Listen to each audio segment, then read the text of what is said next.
fabulous Sarah Browning, she's 4 years ago she founded Time for Kindness, so she spoke a lot about kindness and both the rewards and the challenges of talking to people about kindness in the workplace.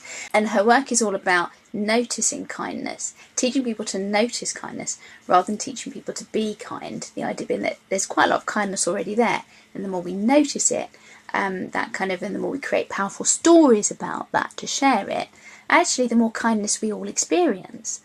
So that kind of thing about getting really clear on the unique set of things that lead us to the work that we really want to do, we really have the energy for, that we really care about. And I think all of us who are at this point in our life where we're running our own businesses in our 40s and our 50s and our 60s, and we've got to this point in our life where there are lots of things that are important to us and we blend them in a particular way, and that's the heart of the work that we do and why we love it so much. The flip side of that, of course, is that that means we're leading. We're always leading, and it can be tough to feel like, when we feel like we might be a lone voice saying this is really important, the world is going to be better if we do it this way. I've got ways that we can make the world better, and to feel that we're shouting into the void, or it's a challenge to really grow our reach and to get more people on board and with the vision.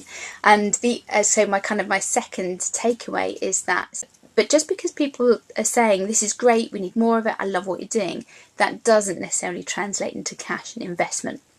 Certainly it doesn't necessarily translate immediately. So that gap between interest and genuine appreciation for what we're doing and the financial sustainability of what we're doing. So she was willing to talk a little bit about that, and I think that's firstly really generous and also very brave.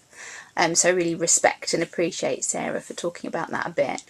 And I think my third takeaway would be, how do we keep ourselves going? How do we keep and Sarah said something I absolutely loved about this. So she's got a painting in her office that I shared on LinkedIn a few weeks ago, and it's this kind of gorgeous, really bold painting. Sarah created it, it's her own work, of a woman kind of standing with her arms out in a beautiful red dress, and the caption, and it's got kind of sparkles in the background, and the caption says, "Be the hype woman."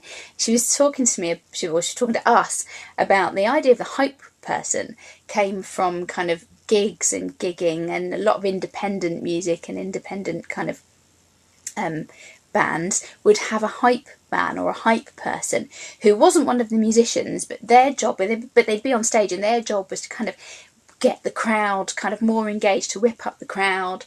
And I've kind of got someone in my head saying, "Can you feel it?" So that idea of being the hype person for ourselves, I think that's a really either tapping into that part inside ourselves that can be our own cheerleader, and finding the people in our lives who can really support us and who can help with that kind of, cheerleading us.